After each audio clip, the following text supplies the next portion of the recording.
वाटलं आहे.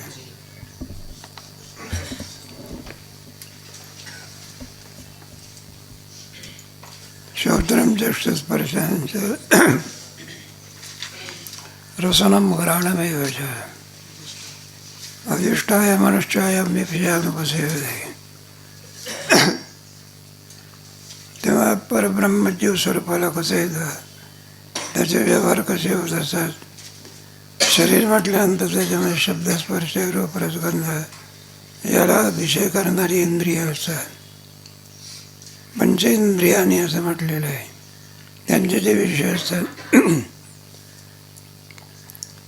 मग सगळे आपल्या जवळ घेत असो. जीव दशेला कशामुळे प्राप्त झाला, ममाई वंश आहे का नाही, शरीराची एवढे धर्माचा अंशावडे आहे का. तेव्हा देहाशी तादात्म्य केलं असल्यामुळे जीवदशेला प्राप्त होता. आणि पुढे मग देहाच्या ठिकाणी असणारे जे इंद्रिय वगैरे आधी करून बरं याच्याद्वारा विषयाचं सेवन करतात. डोळेच नाही तर रूप दिसेल का, कान नाही तर प्रत्येकाची इंद्रिय सगळी सामग्री असावी लागत असते ना. बहिऱ्या माणसाला तर अलीकडे रोड क्रॉस करणं जडीन जाते. तो ड्रायव्हर खूप भोंगा झालो तरी म्हातारा इकडे होत नाही तिकडे होत नाही. शेवटी ड्रायव्हरच उतरतो.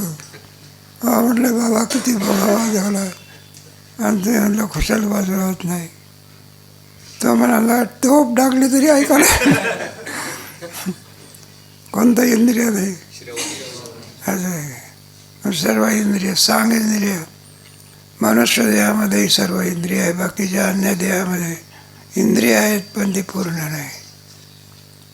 पशुला काय आहे, पाय आहे पण काय नाही, हात नाही, तोंड आहे पण काय नाही, वाणी नाही, सर्व. आणि याचं प्रयोजन आहे बा. मग इतर देहा म्हणलं प्रयोजन कोणतं आहे, केवळ विषय भरण आहे का. गाई म्हशी शेळ्या वगैरे याला काही विधी सांगितलेला आहे का. दिवसभर काय करतात सरद्याशिवाय काय. मग तो काय करतो, विषय सेवनाकरता काय लागत असे, इंद्रियाचा लागत असे. पण इंद्रिय जर नसेल तर वारी करायची, पाय वारी करायची असेल तर पाय भजन करायचं. टाळ वाजायला काय पाहिजे, पायाने टाळ वाजायचं. या इंद्रियांच्या द्वारा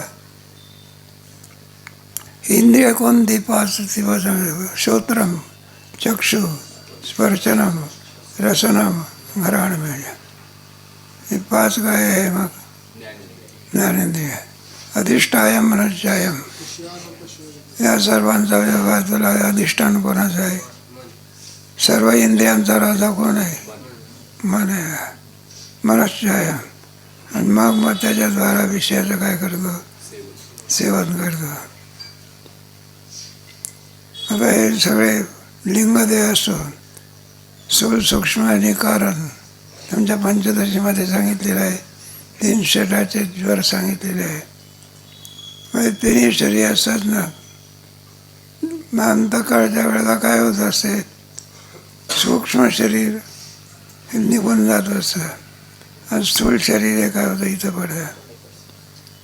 स्थूल शरीराचे व्यवहार सूक्ष्म शरीर असेल तर होते, नाही तर व्यवहार होऊ शकत. प्रत्येकाला का डोळे नसते का, कान नसते का. मग डोळे सगळं काही नाही. ते लहानसं पोरगं असतं ना, ते त्याला काय माहिती आहे हे संपले. मग बाबा बोलत का नाही, तर बाबा बोलायला शिल्लक राहिलेला आहे. मग हे सगळे इंद्रियांच्या द्वारा मध्ये देह सोडला म्हणजे जे तत्व स्वर्गीय जे तर देह आपण घे, या लोकात म्हणा किंवा परलोकात म्हणा, देह अंतकाळच्या वेळेला देह टाकून द्यावा लागला. मग देह जरी स्थूल जरी इथं पडला, सूक्ष्म देह काय होतो, त्याला जीव मारायचा. म्हणून तर आपल्या ह्याच्यामध्ये नाही का, एखादा कोणी मनुष्याचा दहावा असला म्हणजे त्याच्या देहाला काय मिळावं, सद्गती मिळावी. मेला असं समजतो का आज म्हणे जीवाच्या रूपाने काय तो फक्त देह पडला. काय पडला? कपडा काढला म्हणजे काय शरीर संपलं का? शरीर जसं जे म्हणजे या देहातून त्या देहातून त्या देहात आता कोणता देह प्राप्त होईल त्याच्या पाप पुण्यावरती काय असेल अवलंबून असेल. जसं ज्याचं कर्म असेल त्याप्रमाणे मग हे तत्व स्वर्गी जे तो जे अपंगी जे देह प्राप्त होईल आणि ते तत्व ऐशाची पुढती मना पांगी म्हणाली सर्वच्या सर्व तांडी कोटी घेऊन जात असतो दुसऱ्या देहात. भाडे करून हे घर सोडलं म्हणजे सगळं गबाळं दुसऱ्या देहात काय करतं, इकडचं खायला आणि तिकडे. कशा प्रकारे दृष्टांत मालवेल या दिवा प्रवेशी जाय पांडवा मग उजळी द्यायचे तेव्हा तैसा. एखादा दिवा आहे विजून टाकला, दुसऱ्या खोलीत नेला, पुन्हा लावला, दिवा जसाच्या ऐसा राठी अविवेकाची दिठी हे तुले किरटी गमेची गा. अशाप्रमाणे जीवाचे व्यवहार कोणत्याही याच्यामध्ये गेला. देह बदलतो, सूक्ष्म देह तोच असतो. परिवर्तन कोणत्या देहामध्ये होते? स्थूल देह, सूक्ष्म देह इथून तिथून सर्वांचे.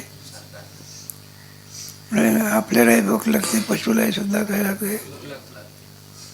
मग आपल्याला स्वयंपाक तयार करून खाता येत असतं, पशुला स्वयंपाक करून घालतात का? पण पचनशक्ती देतो वापर माय. आपल्याला किती कुंतून करा नाही का. लाकडासारखं बैरण असते ती वाळली म्हणजे नाही का नाही, तरीसुद्धा पचवण्याची काय शक्ती आहे. आज म्हणजे पचवण्याची शक्ती कोणाकडून आहे? अमुश्वानुरूपत्व. आत्मादेहाशी गाला विषय येण्याची भोगीला आत्मा देवाने गेला हे साच आहे. आता अज्ञानी मनुष्य आत्मादेहाशी आला आणि विषय येण्याची भोग्या नाही का. हा येणं जाणं वगैरे सर्व उपाधीचे धर्म आहे. आत्म्याच्या ठिकाणी कोणता व्यापक वस्तूमध्ये क्रिया नसते. आकाश कुठे घेतलं जाऊन फिरायला जात असते का? काय म्हणलं खूप ओला झाला म्हणा झाला थंडी वाजते का? असं व्यापक आहे. तसं परमात्मा हे परिच्छिन्न आहे का व्यापक आहे? मग चला येणं जाणं हे सगळं काही नाही बा. ऐसा हे काय आत्मा देहाशी आला आणि विषय येण्याची बघूया. आत्मा काय येणं जाणं करत असतो का? देहामधून जातो आणि येतो आणि आत्माच येतो आणि जातो. आत्माच विषय भोगत असतो. अथवा देहाचीच देहोने गेला हे साचणी मारणे. आत्मा व्यापक असल्यामुळे न जायते म्रियते वा कदाचित नाही रूप वर्ण गुण जेते.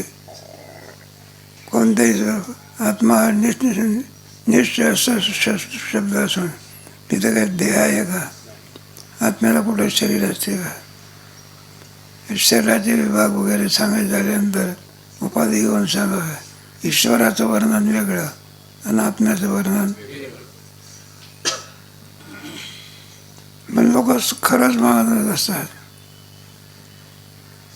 गमेची लागे. आत्मा कधी येत नाही, आत्मा कधी जात नाही, आकाश कुठे येत नाही जात नाही, या प्रकारच्या ठिकाणी क्रिया नसते. आणि विषय येण्याची भोगीला सूक्ष्म देहाचा विषय असतो. आत्मस्वरूपाच्या ठिकाणाचा काही संबंध नाही. अथवा देवाने गेला हे साधूची मला खरोखरच आणखी देहातून निघून गेला. व्यावहारिक भाषा असते ना नाही का. एखादा मारायला टेकलेला श्वासोच्छ्वास बंद झालेला आहे. लोक म्हणत असतात आमच्या समोर आत्मा गेला हो. भाषा आहे का? आम्ही बसलो होतो तिथे आमच्यासमोर काय आत्मा जात नाही, आत्मा काय होत नाही. मग कोण गेला? जीव गेला. टाकणे धारण करणे धर्म कोणाचे आहे? आत्मा देव. आत्म्याला आधी यज्ञ मानलेला आहे. तुम्हाला माहिती नाही.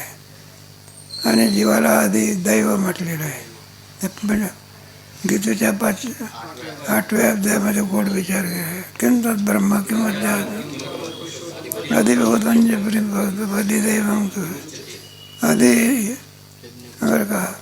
अधिभूत म्हणजे शरीर, अधिदैव म्हणजे जीव आणि अधियज्ञ म्हणजे परमात्मा. नाही काय हे जे दिसतंय जे अधिभूत त्याला म्हणत असतात, हे मात्र पाचापाचाचं तयार झालेलं आहे. वास्तविक आत्मा हा परब्रह्म स्वरूपात आहे, पण त्याने चैतन्याने देहाशी काय केलं, मग कोणत्या दशेला प्राप्त झाला, जीवदशा. देहाचं तादात्म्य सुटलं, आपली मूळची स्थिती.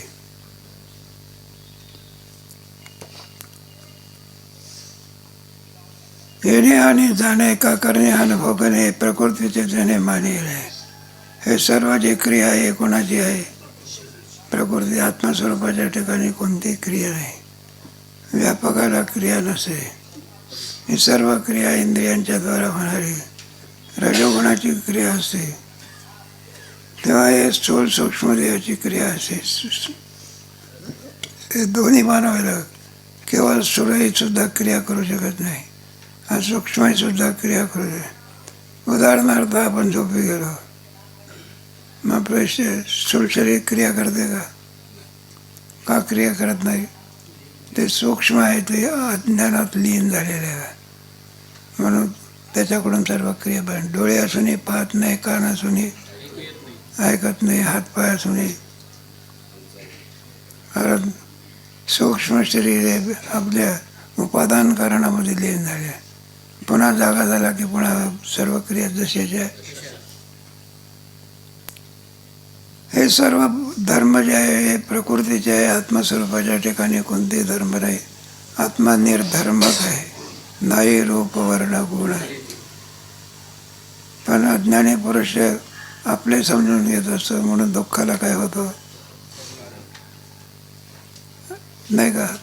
वास्तविक शरीराशी आपला काही संबंध नाही, पण आपण संबंध काय करतो, जुळून घेत असतो देहालाच. मग देहाचे धर्म आपल्या ठिकाणी घेतात. उत्करामंतम शीतम वापी पुंजानम वा गुणान्वितो विमूढानानो पश्यन्ति पश्यन्ति ज्ञानी. उत्करामंतम शीतम वापी, ज्ञानी आणि अज्ञानी. ज्ञानाचं वर्णनामध्ये उत्करामंतम शीतम वापी. उत्करामंत म्हणजे देह सोडून जात असताना त्याला उत्करामंत म्हणा. देह सोडून जात असताना, शीतम म्हणजे देहात असताना, वापी पंजानम काहीतरी भोगत असताना, सुख दुःख वगैरे गुणान्वितम गुणाचे धर्म असताना, विमूढानानुपश्यन्ति अज्ञानी पुरुष पाहू शकत. हे सर्व क्रिया करीत असताना आत्माच जातो, आत्माच भोगतो, आत्माच गुणाने युक्त आहे. विमूढानानुपश्यन्ति, यथार्थ स्वरूपाने आत्म्याला जाणू शकत नाही. विमूढा म्हणजे अज्ञानी पुरुष. मग कोण जाणतो, पश्यन्ति आत्मन्यवस्थितम. नैनम पश्यन्ति ज्ञानचक्षुषा. ज्याच्यावर ज्ञानदृष्टी आहे तो हे सर्व काय करतो, जाणतो.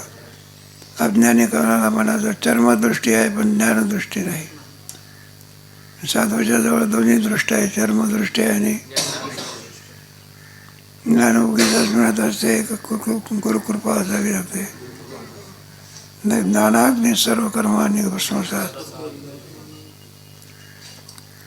यतंतो योगिनश्चैनम. बरं का, यतंतो योगिनश्चैनम पश्यन्ति आत्मवस्थितम.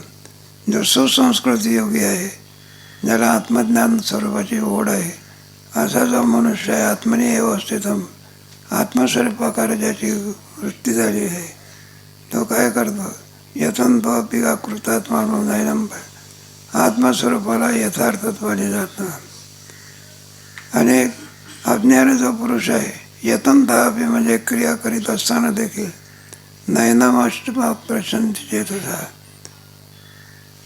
देहामध्ये अंतःकरणामध्ये वासना असेल असा जो असंस्कृत पुरुष आहे, तो आत्मस्वरूपाला पाहू शकत नाही. मग योगिना म्हणजे ज्याने आपले दोष काय केलेले तो आत्मस्वरूपाला म्हणजे 2 दोष जावं लागतात ना. आवरणात काय ना करून घालवत असे मला 2 दोष आपल्याला मल म्हणजे पाप करण्याची वासना, अजून केलं नाही पण वासना आहे. दोन्ही म्हणता आम्ही काही पाप केलं का? इंद्रिय जरी आवडली पण काय झालेलं आहे त्याचं अस्तित्व आहे ना. ज्ञानी पुरुषाच्या ठिकाणी काम क्रोध लोभ निमाली तिथे त्याचा संबंध आहे. आपल्याला वृत्ती उठते पण ती काय करावी लागते. असा कोण जीवदशेमध्ये चालूच राहणार बा. हे 3 प्रकारचे दोष आहे. कोणते? मौल विक्षेप आणि आवरण. जीव म्हटला त्याच्यातून तो काय होत नाही, सुटत नाही. मग त्याने काय करायचं असे, कल्याण करून घ्यायचं असे 2 दोष आपण काय करायचे. तिसरा जो आवरण नावाचा दोष आहे तो मात्र स्वतः प्रयत्नाने जात नाही. किती आपण झाडाला पाणी घाला, काय करा, वैरण घाला, अमकदम कर, पण फळं जर यायचे असले तर कोणाची अपेक्षा आहे. मग आवरण नावाचा दोष काय होत नाही, स्वप्रयत्नाने जात नाही. म्हणून तो गुरुती जीवनामध्ये काय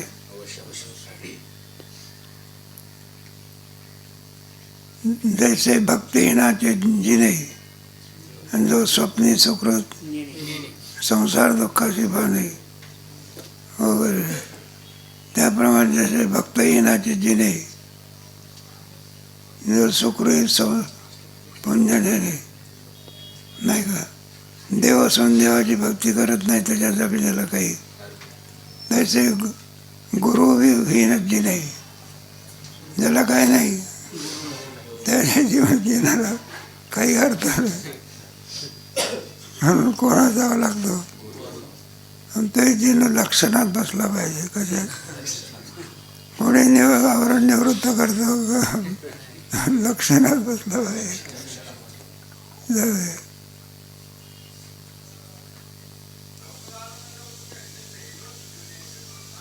पश्यन्त्यात्मन्यवस्थितम यदंतोप्यकृतात्मानो प्रयत्न करूनही सुद्धा असंस्कृत मनुष्य आत्मस्वरूपाला प्राप्त होऊ शकत. देहाचे मुटके उभे चेतना देतो उपलब्धे आणि ते चळवळीचे निरोपे आला देहाचे मोठके उभे. ज्यावेळेस जन्म होत असताना मग ते मूल आल्यानंतर बरं का ते बाहेर ते रडलं म्हणजे फार आनंद होतो बघा. कारण त्याचा जन्माला आलं ते मुख येते का बाहेर येते का काय काही सांगता येत एक ईश्वरी काय आहे. कारण बहिरी सुद्धा जन्माला येतात, मुखी आंधळी सुद्धा काय येतात. मग चेतना देतो बोले लगेच बाया म्हणत असतात चळवळीचे निरोपे आला आला. तैसेची संगती इंद्रिय आपापल्या अर्थी वर्तती त्या नाव सुभद्रापती भोवले. मग आपापली इंद्रिय आपापल्या विषयाचा काय घेतात, शब्द स्पर्श रूप रस गंध वगैरे आदी ज्ञानेंद्रिय पुढे आणि त्याचा राजा कोण, हे आपापले विषय भोगत असतात. त्या नाव सुभद्रापती भोगता भोग घेत असत. त्या गुणाचा तो भोगता होत असतो. भोग क्षीणा पैसे देह गेली नदीचे मग गेला गेला ऐसे बाबा तिघा. भोग क्षीणा पैसे त्याचा त्या शरीरातला भोग काय झाला, प्रारब्ध संपला. करार 2 महिन्याचा असेल, करार संपला म्हणजे कधी काय करू दाखवे. देह गेली आजवर न दिसे, देह संपला मेला मेला असे लोक काय करतात. मग म्हणलं आता लगेच काही नाही. फळ्यावर लिहिलेलं होतं अनुभव म्हणलं आता भेटून आलो ना. नाही म्हणलं ते फळ्यावर काय उगीच लिहिलं का, ते तर गेला गेला काय नाही का, गेला गेला ऐसे रुको डोळो तो देखावा 12 वाजे तो मारावा रोकना दिसे पांडवा नाही तुका, रोकड डोळा तो देखावा. ज्या अर्थी अशी सूक्ष्म भाग असतो, आपल्याला कळत नाही हवा आली म्हणून, पण ज्या अर्थी झाडाची पानं हालायला लागली त्या अर्थी वाऱ्याशिवाय कोण हलवतो? वारा काय केला पाहिजे? कार्यावरण कोणाकडे जायचं? वारा वाजत मानावा, रोखणं दिसे तिथं पांडवा नाही ते. ज्या ठिकाणी पानं हालत नाही त्या ठिकाणी त्याचं अस्तित्व आपण मानत नाही. कार हा समोर ठेवी जे आपण पे तिथं देखील ते दवाची झाले माने जे काय आधी नाही. आरशामध्ये आपण प्रतिबिंब पाहतो तेव्हाच आपण जन्माला आलो असं समजतो का? आरशा प्रतिबिंबाच्या अगोदर आपण आहोत. जसं या शरीरामध्ये जीवात्मा जरी आला तरी तो कायमचा गेला असा अर्थ नाही. फक्त देहामध्ये परिवर्तन होतं. हा जसा जे आहे गीतेमध्ये तो गोड दृष्टांत दिला सिद्धांताचा, वासंशी जीर्णाने. हा सध्या खराब झाला टाकला पुढे नाही का? देवाची कृपा आहे. काय करतो? म्हाताराच देह घेऊन जातो, तरुण देह काय करतो? ईश्वराचे काय मानले पाहिजे? यमाचे सुद्धा काय उपकारच मानू लागतात नाही का? क्षीण झालेला देह काय करतो? चांगल्या प्रकारे देह काय करतो, पण त्याचं जसं कर्म असेल तेच. पशुने तक्रार केली होती ना ब्रह्मदेवाकडे का यमाकडे, तर म्हटलं तुमच्यामध्ये याच्या राज्यामध्ये अन्याय आहे सगळा, विषमता आहे सगळी. म्हटलं का बरं? तर म्हणले माणसाला काय चांगले 2 हात दिले, 2 काय दिले, सरळ चालता येते, असं उभं चालता येते. आम्हाला म्हणायला लागलं म्हणले हात काय केले नाही, वाणी काय केली नाही, बरं आडवा चालावं लागले. म्हणलं काय अन्याय आहे गेलं.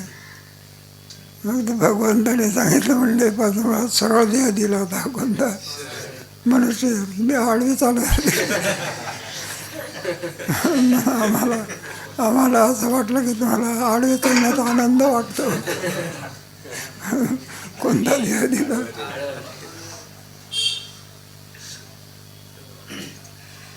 आरसा समोर ठेवी जे आपण पैसे की प्रतिबिंब असेल तर मी आहे, प्रतिबिंब असेल तर मी नाही, असं कुठं असेल का?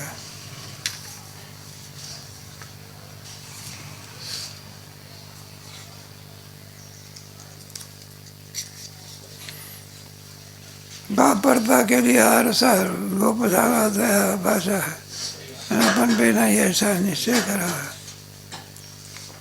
परता केली आरसा, आरसा बाजूला केला, लोप झाला दया, मग प्रतिबिंब दिसते का? असा आरसा आहे प्रतिबिंब, आणि असा केला तर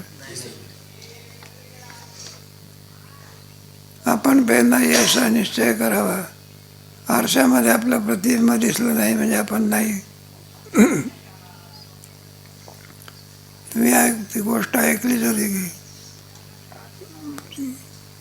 गृहस्थी मनुष्य मंडळी काही कामं करतात, तिला आणखी आवश्यकता होती. यजमानाला सांगितलं, म्हटलं जा आपल्याकडे पाहुणे आलेले, पुरणाची पोळी करायची, गुळ नाही का, गुळ घेऊन या बाजारात जा.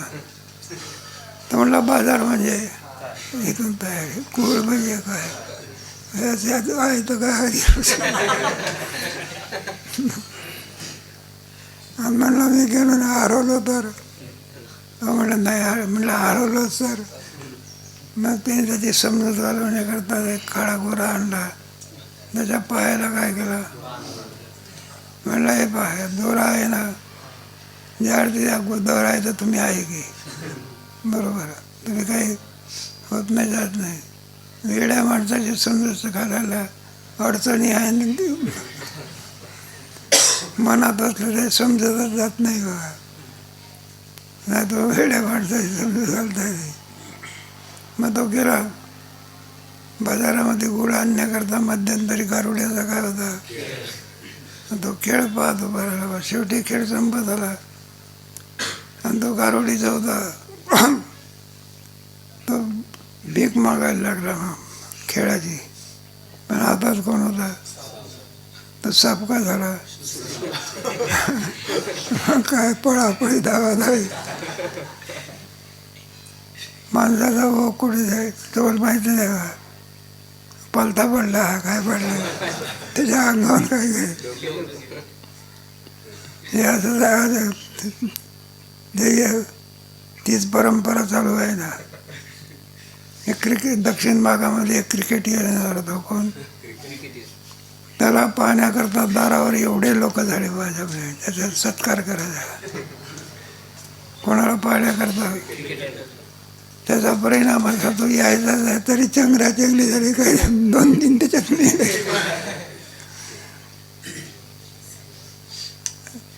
त्याचा अर्थ असा क्रिकेटियर असो का सिनेमातला असो, मनुष्य जे इथून तिथून कसं आहे तरी माणसं मूर्खपणाप्रमाणे काय करतात, काय पाहायचं आहे त्याला काय काय काय चार हात आहे का तो काय खातून पिऊ आणि त्याच्या माणसाला काय पाहिजे आहे. जाऊ दे आपलं दृष्टांत काय करायचं सोडून द्या. साहेब ते एक गोष्ट सांगत होतो नाही का. मग त्याने विचारलं म्हणलं जाऊ का बाजारामध्ये जा. मग आरसा होता, मग आरसाच्या समोर उभा राहिला. आरशामध्ये काय पडलं, मग तिला विचारलं म्हणलं परत कोण आहे आरशामध्ये. म्हणलं तुम्ही आरशाच्या समोर उभं आहे. तुम्ही किती झाले, त्याच्यातलं एक बाजारात गेलं तर चालेल की नाही. म्हणलं खुशाल जागे.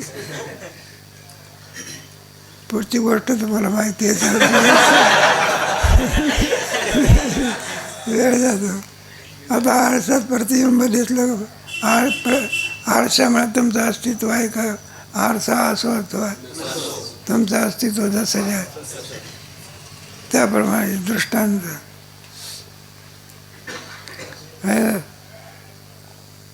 आपण पहिल्यांदा याचा निश्चय करावा. आरशामध्ये प्रतिबिंब दिसलं नाही म्हणजे आपण नाही असं होतं का. लगेच तिने रडायला काय केली, कारण हा बाजारात गेलेला होता ना. मग आरशात कसा दिसू शकेल, आरशामध्ये दिसू शकला नाही म्हणून रडायला काय केली. मग आपलं असं देह पडत असतो, जीव इथून निघून जात असतो, कायमचा जीव नष्ट होत.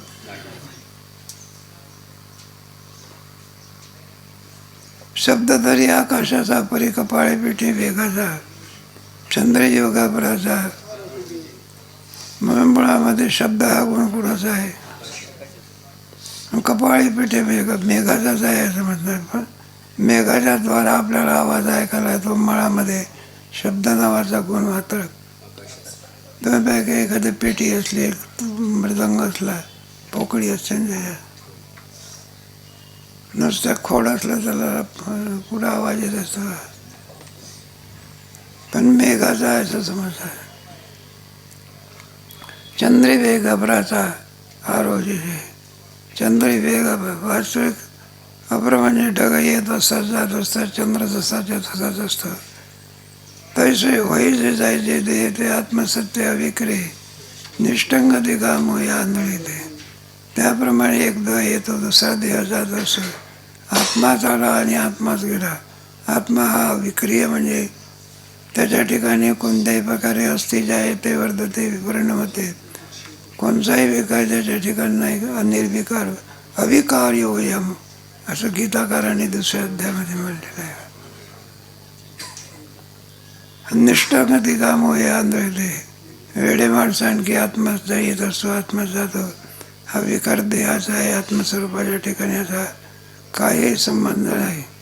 आत्मा आत्मयाचे ठाई देखी जाते याचा धर्म देही ऐसे देखणे पाहिजे. हा ना बरोबर आत्म्याच्या ठिकाणी आत्मस्वरूप लावावं, देहाच्या ठिकाणी देहाचं. नाही तर आपली येडी बाई काही समजत नाही आहे का नाही. यजमानाला भाऊ म्हणते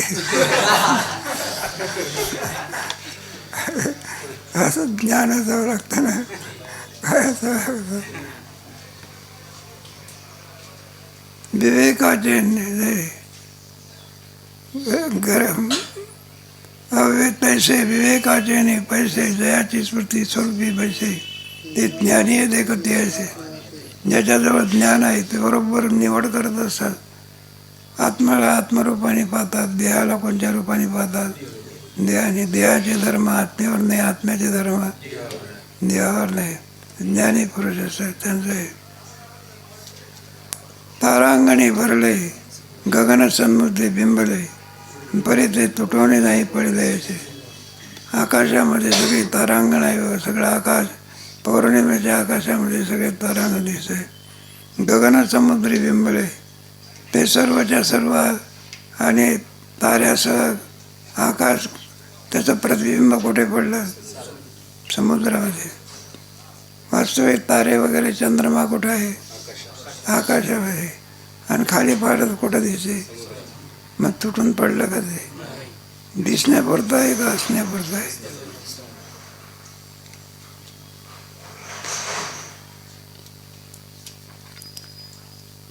तरी ते तुटून नाही पडले.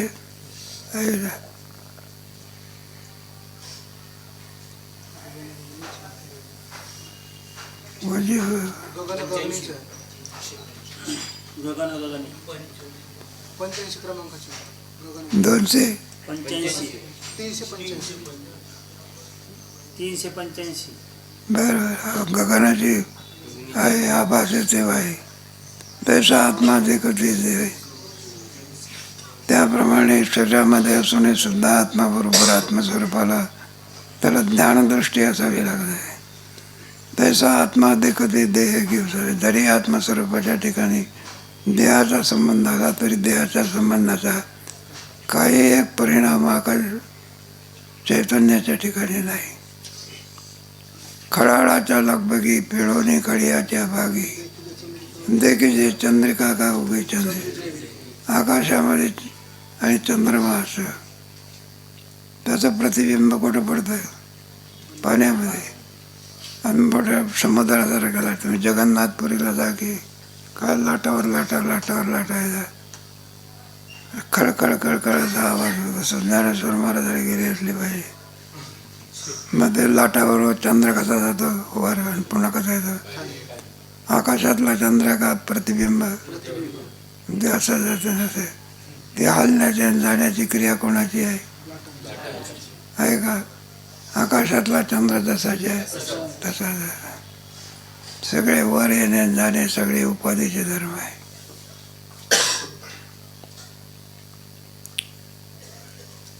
तसा खळाळाच्या लगबगी फेडून खळाळाची अभागी आणि चंद्रिका का उगे चंद्रदेवी. मग चंद्रमा जसाच्या तसाच आहे. नाडरचे बरे सोचे सूर्य तो जैसा तैसाची असे. देव होता जाता तैसे देखवते माधवे. नाडराचे बरे सोचे. नाडर म्हणजे डबकं पाण्याने भरतं. सूर्य तो जैसा तैसा. त्याच्यात सूर्याचं काय पडतं? प्रतिबिंब पडतं. आणि देव बरं का होता जाता तसे ते कल्पना करा ते डबकं आटलं मग सूर्य संपला का? सूर्य जसाचे तसा. त्याप्रमाणे एका शरीरातून दुसऱ्या शरीरामध्ये जीवात्मा जात असतो. होता जाता तसे जे काय ज्ञानी पुरुष शरीराबरोबर जीवाचा आत्म्याचा नाश म्हणत. मग तो नाश आहे तो धर्म कोणाचा आहे? आत्मा जसाचे आहे. घटमट घडले त्याची पाठी मोडले परी आकाश ते संचले जैसे. घटाकाश म्हणा मठाकाश म्हणा नाही का? मठाकाशाच्या भिंती काय गेल्या? पडून गेल्या, मोडले. मग आकाश मात्र जसंच आहे. भिंतीबरोबर आकाशाचा नाश होत असतो का? आकाश जसंच आहे. भिंतीच्या आतले कोण आहे? आकाशात बाहेर कोण आहे? आकाशाची व्याप्ती सर्व पदार्थात आहे. तैसे अखंड आत्मसत्य ज्ञानदृष्टी कल्पित आहे.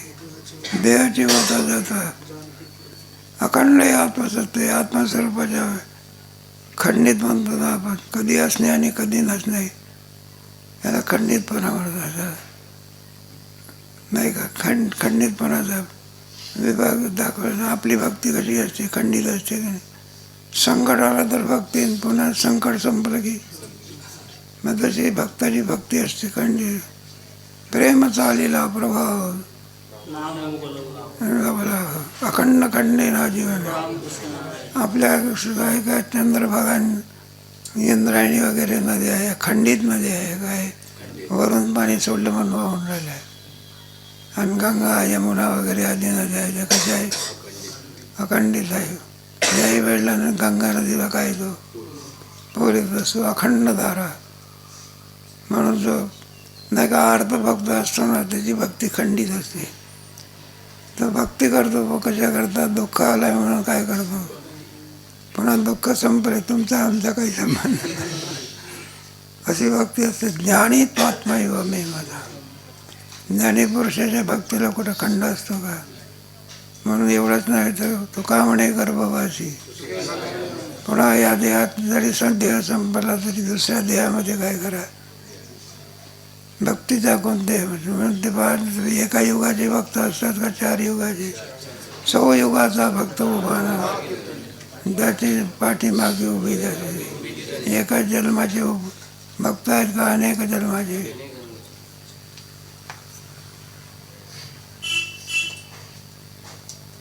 आत्मसत्य चैतन्य चढे ना बोटे, चेष्ट विना चेष्टे.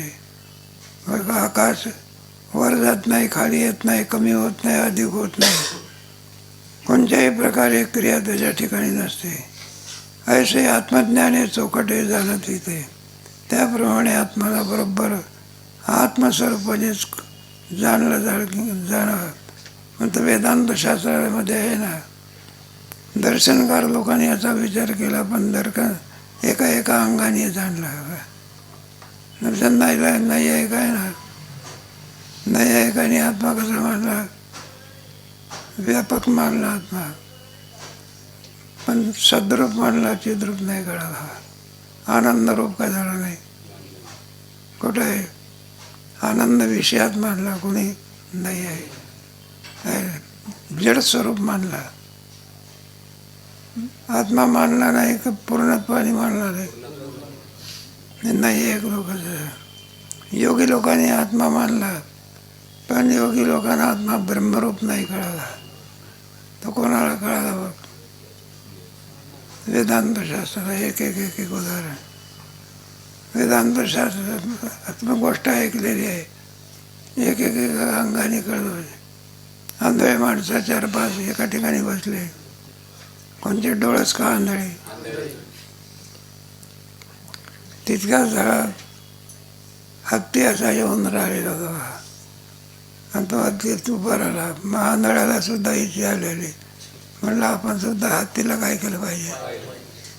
आंधळ्याला इच्छा कशी झाली, डोळ्यात नाही. अरे पण इच्छा सगळ्याला होतात.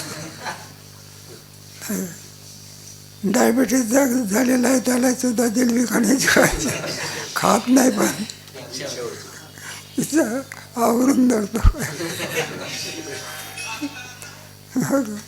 आता ते सगळे गेले बाबा.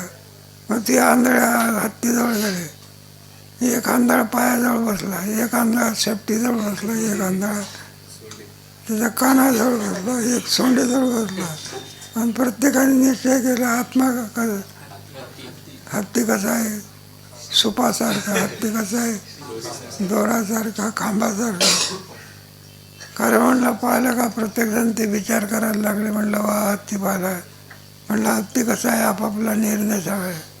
एक म्हणायला लागला सुपासारखा आहे. म्हणलं अरे सुपासारखा नाही, खांबाचा नाही. म्हणलं मी सुपासारखाच. म्हणलं अरे अजून देवाने आंधळा केला, अजून तरी खराब होता. मग तितक्यात कोणता माणूस आला. मग तो सांगितलं तू हत्ती कळाला, पण एका अंगाने कळाला, पूर्ण अंगात्माने कोणाला कळा. तसा वेदांत शास्त्रामध्ये आत्मा कळाला, वेदांताला कळाला. बाकी दर्शनाला कळा, पण पूर्ण नाही कळा. म्हणून नाही या एवढा मोठा कळा व्यापक आत्मा मानला, पण जडस्वरूप मानला. मग तो त्यांचा आत्मा चेतन मनस इंद्रिय संयोगात मनाचा संयोग झाला म्हणजे तो चेतन होतो. संयोग नसेल तर तो जड स्वरूपात आहे. प्रत्येकाचे जाऊन टाका. खरा आत्मा कोणाला मिळालेला आहे? वेदांत सारखा सच्चिदानंद सगत सजातीय विजातीय देश काल परिचय शून्य असा डोळ्याच माणसाला काय कळला. इथं आलेलं आहे म्हणजे मला दृष्टांत देऊन. म्हणून देहाची होता जाता तसे देखती माते घटमट नाही तैसे अखंड आत्मसत्य अज्ञान दृष्टी कल्पिते आणि देहाची होते जाते जाळती पुढे. म्हणून अखंड आत्मसत्य ज्याला यथार्थ आत्मसत्वाचं ज्ञान झालेलं आहे तेव्हा हे सगळे आणि अज्ञान दृष्टीने उगणारा धर्म जो आहे तो सगळा देहाची होते जाते जाण्याची वेळे. आत्मा मात्र येत नाही, आत्मा काय होत नाही. मग हे जाणं येण्याची जी क्रिया कुणाची आहे ती देह या उपाधीची देहाची होते जाते. चैतन्य चढेना ओटे चेष्ट विना चेष्टे असे आत्मज्ञानी चोखटे. तत्ववेत्ता पुरुष काय करतो? चढेना ओढते. चैतन्य कमी होत नाही, चैतन्य काय होत नाही. ओटे चेष्ट विना चेष्टे चैतन्याच्या ठिकाणी कोणत्याही प्रकारे क्रिया नाही. असे आत्मज्ञानी चोखटे जाळ बिनचूक जाणतात. बघा, एखादा पेपर असला, एखादा विद्यार्थी पेपर सोडत असतो, मग एखादा विद्यार्थी सोडवतो, दुसरी सोडत. मग एखादा विद्यार्थ्याला किती, कोणाला 40 मार्क, कोणाला 45, कोणाला 49. पण एखादा विद्यार्थी असा असतो 50 पैकी, मग खरं कोणाला मार्क जास्त? एक सुद्धा उणीव. 50 पैकी 49 असे अजून काय? माय जो चतुर्दशीचा चंद्र तुमचा चांगदेव महाराज काय आहे? चतुर्दशीचा चंद्र. आणि मुक्ताबाई कोण आहे? पूर्णत्वाने आत्मसत्ता कोणाला कळाली? आत्मज्ञानी जाग चौकटी. आता दुसरा विषय सुरू होतो. ज्ञानही आपैते होईल, परमाणू उघडा जाईल, सगळं येईल सर्वस्वादा. म्हणला इतका विज्ञान होईल, तो सगळं ज्ञान त्याला प्राप्त होईल. पृथ्वीवरती असलेल्या परमाणूचा सुद्धा तो हिशोब देईल. सकळ शास्त्राचे येईल सर्वस्वाता, सर्व शास्त्राचा आणि विचार त्याच्या ठिकाणी. परिते उत्पत्ती जैसी विरक्ती न रगे मानसी सर्वात्मका जैसी नव्हे. जोपर्यंत उत्पत्ती अशी जरी विरक्ती न रगे, हे ज्ञान होण्याकरता अत्यंत आवश्यकता कोणाची आहे? मग विरक्ती म्हणजे वैराग आहे. हा अध्याय त्याच्याकरताच आहे बरं का. म्हणून अनित्यत्व सांगितलेलं आहे. विषय रांधले जेवण ताटाची जाणवणी जाय, ते बी संसाराया जाणीले जाई. मग वैराग्य दौडीचा अनित्यम सुखम लोकम इमम प्राप्ती पाहिजे. विरक्ती नरी घे मानसी सर्वात्मका मदशी नव्हे जीवे. सर्वात्मक असलेला असा जो परमात्मा, त्याचं दर्शन होऊ शकत नाही. म्हणून परमार्थामध्ये सर्वात आणि 6000 कोणाचं असेल तो विरक्ती असावी. आणि विरक्ती करता संसाराचं काय करायला पाहिजे? स्वरूप. मग स्वरूप एकदा माणसाला कळालं म्हणजे सत्यात्व बुद्धी जाते आणि मिथ्यात्व बुद्धी. मग कोणची बुद्धी जात असते? आपण एखाद्या मंगल कार्यालयामध्ये गेलो, तिथं फुलं असतात, असं वाटत असते सुंदर फुल आहे, सुगंध घ्यावा म्हणून तो इथे जातो, आणि फुलाला हात लावला तर कागदालाच हात लागतो. आता काय झालं? आता बुद्धी काय झाली? म्हणून संसाराचं काय सांगितलं? स्वरूप आहे ना. करोणी संसार अश्वत्थम प्रौढ. अश्वत्थ 2 मिळालेले आहे. आता शोर्भम प्रसिद्धास्तस्य शाखा गणप्रवृद्धा विषय अश्वत्थम येणं. आणि पुढे कोणतं आहे? ऊर्ध्वमूल मदशाकम अश्वत्थम 2 वेळा. आणखी पुन्हा विचारायचा केलेला आहे, त्याचा विचार कधी करू.